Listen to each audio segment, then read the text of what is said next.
Modern Dadhood. Modern Dadhood podcast. Not right now. Yeah. We jumped right into it. We did. We should introduce the show. You want to take it?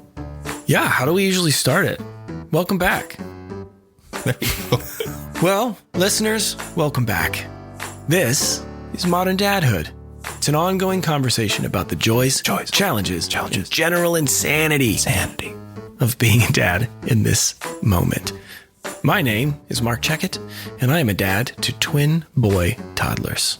And I'm Adam Flaherty, a dad of two daughters, 6.5 and 3.5 years old, who are amazing and make me crazy sometimes. Yeah, the other Monday, I was on a meeting early in the morning and somebody inevitably was like, "How was your weekend?" And I thought about it for a long time and I said, it was tumultuous. Good adjective. Yeah, no, it was fitting. It was fitting. It's like that sometimes, I think, when you got the kids. Totally. Where were we? We were talking about the show.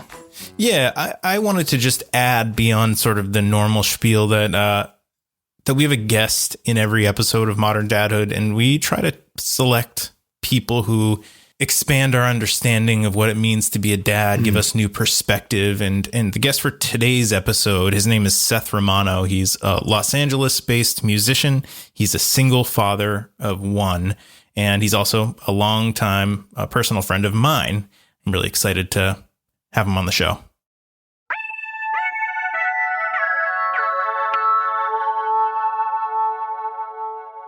Anything going on with you? Do you feel like telling me about? You need some advice? Any troubles in the Checket household that you want to run by me? Oh, we always got troubles. There's always troubles. Let's see here. Our kids are getting, I think, into a more, what's the word? Difficult phase? I don't know. You know, everybody says terrible twos, but then people who have been through the terrible twos have been like, wait till you get to 3. Terrible 3s, baby. Yeah, they're both testing our patience with a lot of things. There was one morning where Jamie left the house early, so it was on me to kind of get the kids together, get them in the car, and get them to school. And I was trying to keep up with them, but they were just like, they were off and running like a couple of firecrackers. But man, they were just at each other like at every opportunity. And I looked around at this just sea of mayhem, toys everywhere. And it was the toys that were doing it. They were, I want that. Okay, here you have it. And no, I want it now. And it was just bickering over it.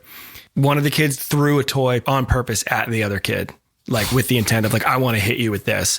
Yeah. And I said, that's it. And I hopped up off the couch, took him upstairs, came back downstairs, looked at the toys. And I was like, I looked at my other son who was looking at me like, uh-oh, you look mad. What are you going to do to me? Yeah. And I said, that's it. All the toys are gone. And I was angry, which is why I went to that extreme. But I also was like, I should probably follow up with that because you don't want to make empty threats. Right. But I was also really curious to see what would happen if I just took every single one of their toys. And so I systematically started to just pile up all of their train track sets. We had some blocks out. We had some stuffed animals over here, some cars over here. I took it all. Some of it went out in the back deck. Some of it went into a closet. Some of it went behind like a gated part of the downstairs. And when my other son came back downstairs, he kind of looked around like, what the hell's going on? Yeah. Then, lo and behold, they wanted me to read a story to them. So they made the best of it. It wasn't even so good. So we sat on the couch. There were no toys, and we sat on the couch, and I read a couple of books, and then I was like, "Time to get your socks and shoes on and go to school." And that was that. So did that work out perfectly, or did it totally backfire? I kind of considered it a win. Like it wasn't an immediate thing. It was like, hold on, I got to connect all these dots. What happened here? Yeah, I don't know. But they've definitely been like at each other's throats a bunch lately, and that's been tough to deal with. Yeah. That's our house too. Yeah. I don't have anything really different to add. It's just, I would be curious to, at some point, maybe dive into a little bit about how the dynamics could be different, with two brothers who were the same age and then two sisters who are intellectually at different levels because there's a 3-year age gap. But yeah, they're at each other a lot, but they're best friends too.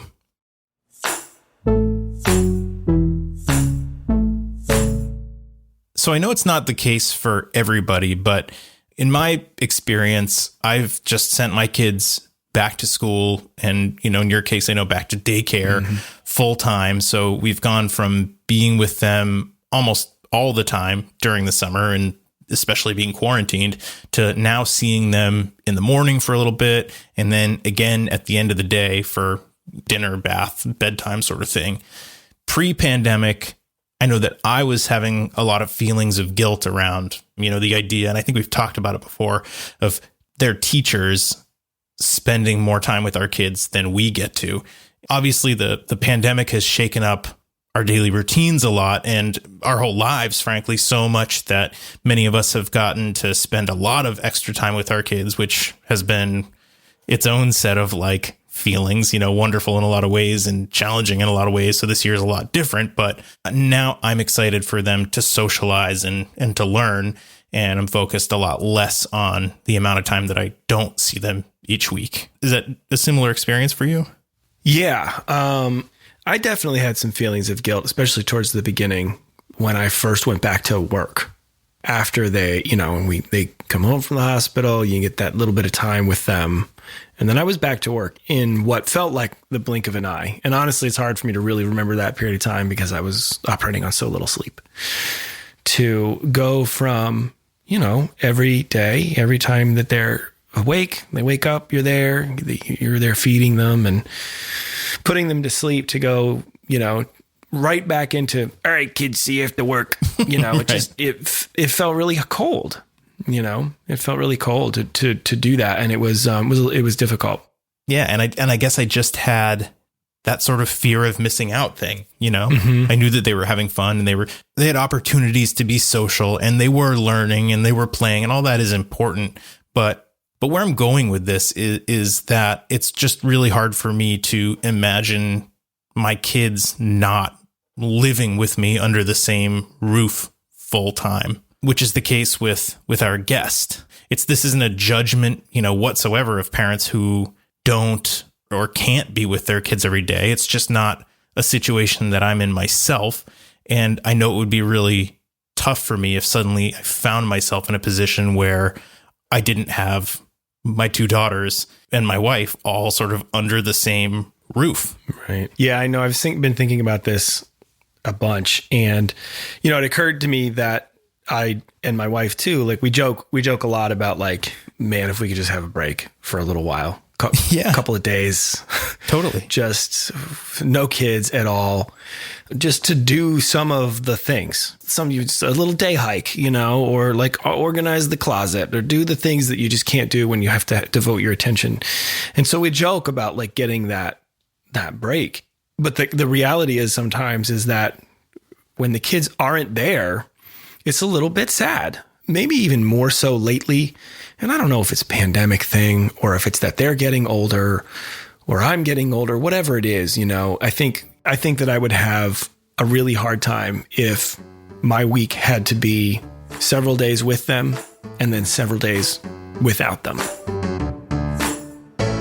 One of the many benefits of this show for me, and I think from you too, because we do talk about it periodically, is learning and gaining perspective from other dads. And like I said at the top of the show, our guest today is a single dad who has taken a situation that I think could be really tough and made it work for him both personally and professionally. And I would say equally, if not more importantly, it works for his daughter and their family too. So I want to welcome one of my oldest friends into the conversation. Seth Romano is an extremely talented multi-instrumentalist, a powerful vocalist. He's a true rock star who slays in front of audiences of thousands of people. And he's also a father of a beautiful daughter named Sydney. Seth is someone that I have immense respect for, and I'm really sorry that we don't stay in touch as well as we should. But man, I am so glad that we get to have this conversation today. So Seth, this has been a long time coming. Welcome to the show. So glad you can be here. Wow, I'm flattered. And right back at you. You're. I still consider you one of my close friends, even though I don't see you in person so much these days. But we do go back a long ways. 3rd grade. Mm-hmm. Wow. And I just want to say I am excited to be on the show. I'm a fan. I've been listening since the beginning, and I think what you guys are doing is valuable. Well, thanks, man. So I'm really pleased to be here speaking with you both. Well, that means a lot. Yeah, thanks for saying that, Seth. Although I'm a little confused. I thought you were just going to be singing everything during this La la la la conversation. la. How about that? Oh, that's what I do. expected. Seth, Yes. could you share a little bit with the dads and moms that are out there listening about your family and how that plays into your career and your life? I'd be glad to. So I am a single parent. I've been divorced for a few years. I have one daughter, my daughter Sydney, who is about to turn 7. And I make my living as a working musician. I sing lead vocals in a couple of reputable cover bands in Southern California. One is called 90s Rock Show. So we're all 90s grunge and alternative tribute band. And then I'm in another band called The Trip. A Trip Through the Decades, we call it, 60s to now. Both those bands are not currently very active because of COVID, but we were doing great before COVID came along. We were busy. Can you tell us a little bit about Sydney? What's she like? Yeah, she's the, well, how could I not say it? She's the cutest kid I know. Wait a minute, my kids are the cutest kids that I know. How can that be? Okay, so Sydney is, she's turning 7 soon, but she's a happy kid. She's very smart. I think she's certainly my favorite person.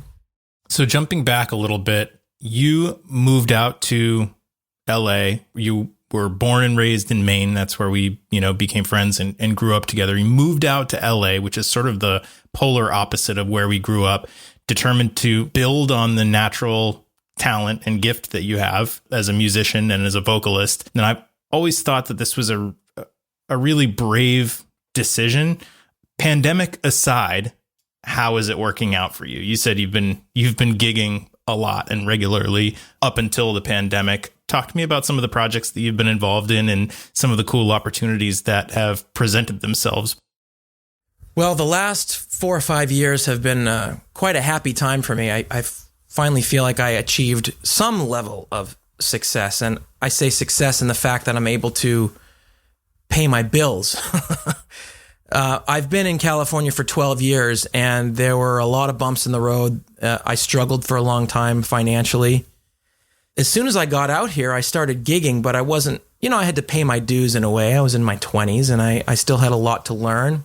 Still do have a lot to learn, but there were times when I questioned, should I be doing this? Maybe I should just move back to Maine and, I don't know, harvest maple syrup or something. I don't know, something else other than this. That's all we do out in these. Why is it a Southern accent?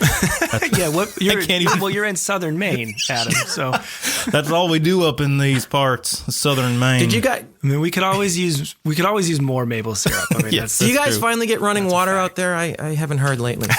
Oh, we pull up our fresh water from the well just fine. Thanks for asking. Good. I'm glad you have fresh drinking water. What were we talking about? Oh, yeah. So there were a couple of times where I had some pretty serious sort of breakdowns in the process of trying to get to a point where I could earn a living.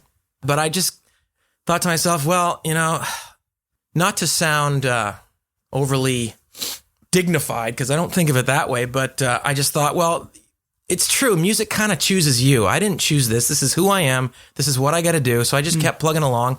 So anyway, no, it's been great. The last few years have been great to be a real working professional musician.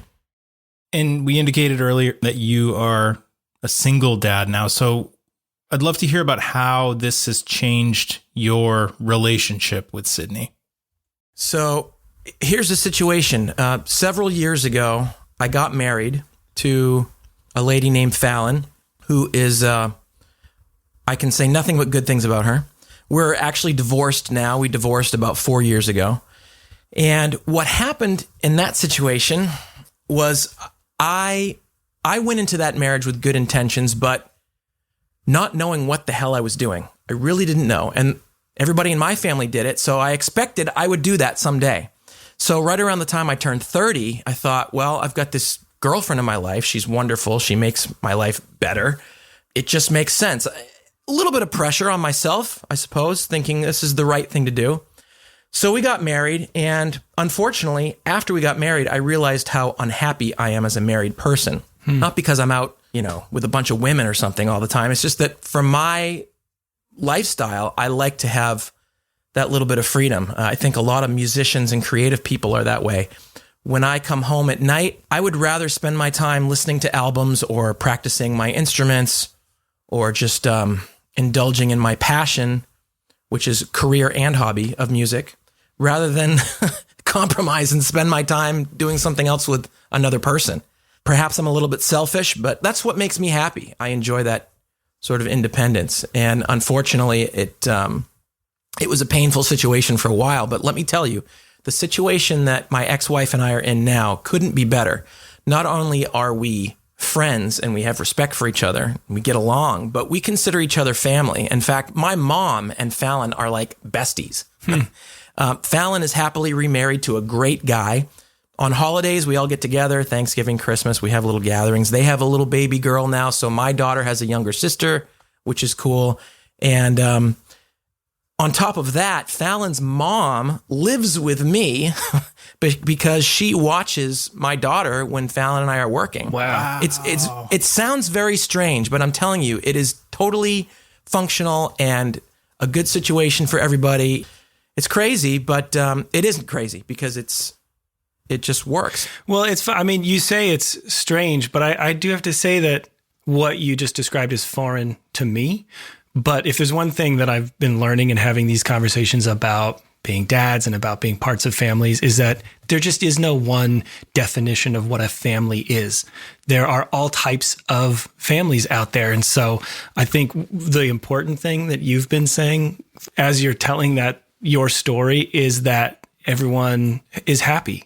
I mean, that's priceless, having a situation where you've got kids that have siblings and parents and grandparents and happy individuals around them. I mean, what more could you ask for, Yes, that's exactly right. It is a happy situation. And fortunately for me, you never get married thinking this is going to end in divorce. Right. Went in with the best of intentions, didn't work out.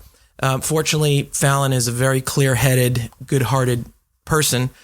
As hurt as she was, because I just realized I'm not in love and I'm not happy to be married. It was a terrible thing to become conscious of because I didn't really fully understand it for a while. When I became aware of the fact that this was not a good situation, not a healthy situation for either of us, I felt a tremendous amount of guilt, and she was terribly hurt. So it just was clear to me that it was so important to maintain a functional, healthy relationship with my daughter's mother. I guess it's not uncommon, but if anybody can take something away from my story, it's maybe that divorces don't have to be as ugly and dysfunctional as sometimes they are. So when she was born in the end of 2013, how did your view of your career and your goals and your lifestyle change? Well, as you guys know, becoming a parent is realistically, it's certainly it's a compromise to your lifestyle or what was your lifestyle. Mm-hmm. Even when I was still married, I'd have friends ask, "Are you going to have another baby?" And I say, "No, one and done. One and done. I'm good. I'm happy with what I have." I still feel the need to be able to pursue my work and my hobby and my passion, all music. And I'm sure you guys have heard the expression, "It takes a village to raise a child." And I found that's very true. I mean, I'm fortunate in that Sydney has her mom and her dad. She has her older sister, who's a teenager, helping out. She has her two grandmothers here who help out immensely. They spend more time with her than I do. And when I don't see her, I may go 3 or 4 days without seeing her. I mean, that's the truth. And when that happens, even though I know that she is the most important person in my life and her well-being is my greatest responsibility, I do get caught up in the day-to-day stuff. I'm I'm working or I'm doing stuff around my apartment or whatever you do from day to day that occupies your thinking. And when I do see her and we do fun things together, I'm reminded of how much I love that kid. And I realized recently that because I have that experience of going little bursts of not seeing her, that I guess this is maybe irrelevant to what you guys were just asking me, but I did want to mention this because to me it was a bit of a aha moment. You know, there's all those men out there who are biological fathers, but they're not real dads because they don't take an active role in their child's life, which is terribly unfortunate for the kids, I suppose. And, you know, I used to think, oh, deadbeat dads. I'd look at these guys in disgust. But now, one thing I think about is, in a way, I kind of feel sorry for them because they don't know what they're missing. And I realize that because I might go 3 or 4 days without seeing my daughter. And then when I do see her, I'm reminded again, it slaps me in the face. Then I remember it's like, oh yeah, this is the greatest thing, man, being a parent. But I guess to answer your question, I guess I never really worried about it. I just thought this is such a happy blessing. I mean, to see a baby born, you don't know what a miracle it is until you see it. I mean, there's 7 billion people on the earth. I mean, what's the big deal? There's lots of us. But when you see that one enter the world, miracle is a word I like to use. It's quite amazing. When I was in the room, and so my kids were born via cesarean section. So there's all these doctors, and you're just like, holy hell, what is going on? Like the whole time, I'm just like, what? I'm trying to soak it in, but I'm also trying to stay really keyed into Jamie and locked into my wife's eyes and keep her. But man, they take that goopy baby out and slap it up against. There was a clear curtain. They slapped this goopy baby up there, and I was like, I just felt this pang, like deep inside that and it was really only for an instant because it was so crazy in that room. And in the moment, I was like, that's what they mean when they say you don't know until you know. It's so true. And when my daughter was born, I think kind of like what you were saying, Mark, like I was still married at the time. So I was right next to my wife, and she had this like, almost like a tarp or something, like a wall, over her. So she couldn't see what was happening. And I was next to her, so I couldn't either. So I was the first one to see the baby when the doctor held her up. But the split second before I saw her, I heard her cry. And that moment might have been the most surreal moment of my life, because in that moment, again, you don't know what it feels like until you experience something like this. But I thought to myself, that scream, that cry, that's half me. What a surreal, strange, and cool feeling that was. Man, I'll never forget the first time I heard that baby cry, and it was like, that's half me. How weird. That's awesome. I felt like that experience of becoming a parent and taking care of a baby, it was like looking out of a window that I didn't know existed before it happened into a new world that I wasn't aware of, or I just didn't even see. Would you guys agree? Do you feel like when your kids were born, you just became aware of this whole new view of life? I think you phrased the question so well, because I feel like I was gearing up to answer like this. Here's what I was going to answer before you had phrased it that way. I think that I used to look at the world from my viewpoint, which is a dumb sentence, but what I mean is I looked at the world around me and where I was in the world. Even being married, and I was married for 10 years, more than 10 years before we had kids. And even with Jamie in the picture, I still really looked at the world like from my, like where I am in the world, how what I do affects the world, and how the world affects me. And suddenly I found myself not putting me at the center of it anymore. Oh, wow. The world just became a lot bigger of a place. Sometimes in some respects, a lot scarier. In other respects, a lot more beautiful. And this is where I'll end. But, I started noticing things again, simple things like dew-covered spider webs in the morning. You know what I mean? Like the stuff that you don't take the time to observe and enjoy. anymore because normally I'm rushing out the door to get in my car and go to work. My toddlers don't rush. They stop and they stare down at the ground at a pebble and they fall in love with it for a couple minutes. And that's really a gift to have my view no longer just be my own. I absolutely agree with starting to notice a new level of detail in things. You know, I drive my girls to school in the morning, and almost every morning I'm just at this time of year in the fall, I'm like pointing out all of the colors that we see in the trees. You know, I'm like, check out those trees. Like, look at this beautiful place that we live. And I don't mean to rub it in because I know that part of you longs to live in the woods in Maine. But I'm like, look at this beautiful place that we live. Look at these colors, you know. And I've always been aware of fall foliage, but it's always just been there, you know. Maybe, you know, it's hard to say. If I didn't have kids, it may still be. It may just be a function of getting older. See, that's why I was asking, because I wanted to. You see, your answer was different from mine. Your experience is different from mine, and yet I can relate to that as a fellow parent. So, super cool.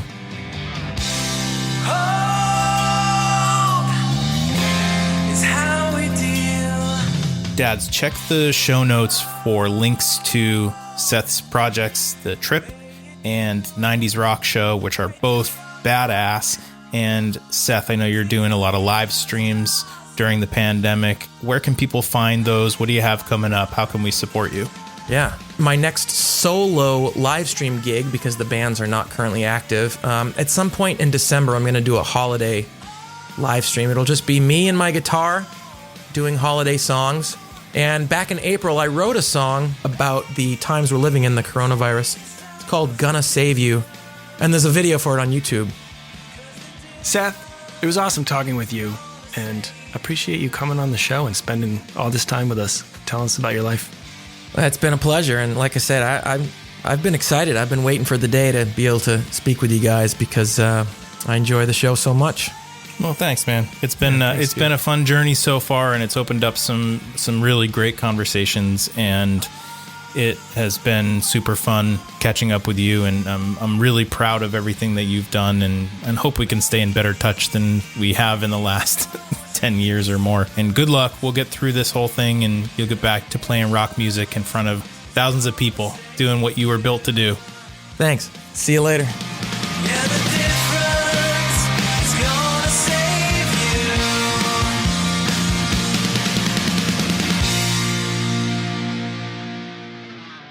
Marc, before we go into our recurring segment, which is one of my favorites that we do, I want to ask you, Seth mentioned more than once in that conversation that perhaps he is selfish in some ways for appreciating the time he has to himself.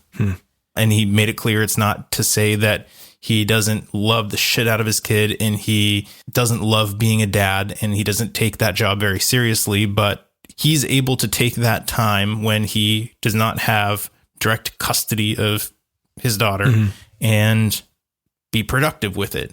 And he's able to not have that sort of fear of missing out that we were talking about earlier. He's able to focus on other things like his career and his passions. Do you think that that's selfishness? No, I think that it's really important to take care of yourself. If you don't take care of yourself, then you run the risk of not being able to take care of other people in the best way that you can. It happens when you get married. Sometimes some marriages don't work out because you lose a little bit of who you are, and you're trying to balance that with understanding how the person that you're now married to works. And when you bring kids into the picture, it gets increasingly difficult because you're giving everything that you have over to these little new beings. And they're taking everything, they're just taking it all from you. You know, they're taking your sleep, you know, they're taking everything from you. And it's really easy to say, I'm not going to take care of myself. I'm just going to focus. They're the selfish ones. And so I don't think the fact that Seth gets time, I'm going to say gets, his situation is one in which there are days of the week that he doesn't have his daughter. During those days, he puts himself first. I think it's great. I tend to agree with you. I don't think that there's anything selfish at all there. Mm-hmm. I think that, just like you said, he finds himself in this situation, and their family, their unit, the village that he describes, that is all working together and contributing to raise his daughter. They work together to make this happen. If that unit is succeeding and everybody in it can find peace and make their individual lives like work to their advantage, then that seems like a win all around. Yeah.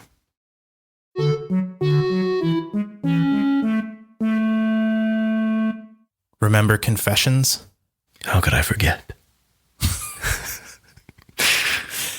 Was that your first confession? I haven't forgotten Confessions. I've completely forgotten about this sketch. Confession number 1. All right. Well, I think it's self-explanatory. Let's jump right in. Fire up the all-male Gregorian chant group.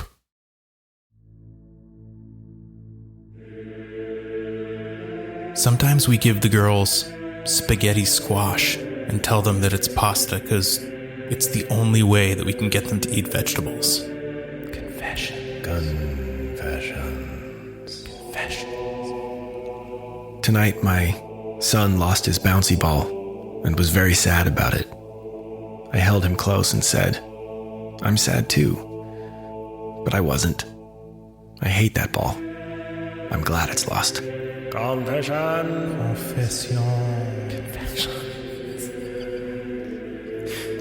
Though outwardly, I may appear to my kids to be a cheerleader for baby carrots, I don't really like them either. Confessions. Over the several days following Halloween, I slowly folded all the candy that my kids collected into my own personal collection of candy. They hadn't noticed, and I was proud of my deception. Confessions.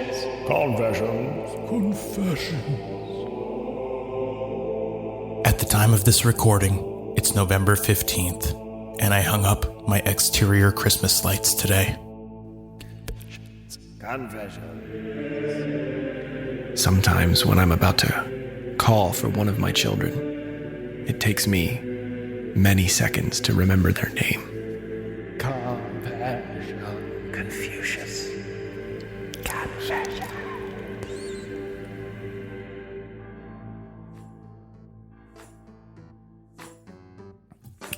Oh boy, coming off Confessions is always a little bit of a, I don't know, it's a little bit of an emotional experience. It's like a weight off, Dads, you can find information about Modern Dadhood, including all of the episodes, photos of Marc and myself, and lots more at moderndadhood.com. You can find the podcast on Apple Podcasts, on Stitcher, Spotify, Overcast, Pocket Casts, Google, which has been threatening to disappear for a long time, Amazon Podcasts, really wherever you listen. If you're the type of person to subscribe to a podcast, please do hit the subscribe button, and we would appreciate it if you'd tell all of your friends and family to subscribe too. Yeah, if you're the type of person who would use your mouth to say words, we would appreciate it if some of the words you said were, "Hey, you should check out Modern Dadhood. It's a great podcast." You can reach out to us anytime at hey, HEY, at moderndadhood.com. We've been getting some really, really nice emails. It's not just like, hey, digging the show. It's we've been getting some people who've really engaged with us on email lately, and it's been really cool. Yeah, so thank you to all of the folks that actually took time to fire up their email and shoot off a note to us, because we really appreciate it. We've read every single one of them, and some folks out there have had some really nice things to say and some great suggestions for some topics and some upcoming episodes, and so keep them coming. Also, hey, while I'm on the thank you train, choo-choo, thank you. That was embarrassing. I can't stand behind that. Hold on. Well, while I'm on the thank you airplane, fasten your seatbelts, everyone. Thank you to Casper Baby Pants and Spencer Albee for the Modern Dadhood music, to Pete Morse at Red Ball Audio for bringing forth all the right frequencies that make us sound similar even though we're in different places. And the penultimate thank you goes to our intern, young man by the name of Miles Kruzberg Rosine. Well, the final thank you, of course, goes to all of you. We appreciate you listening. Stay safe.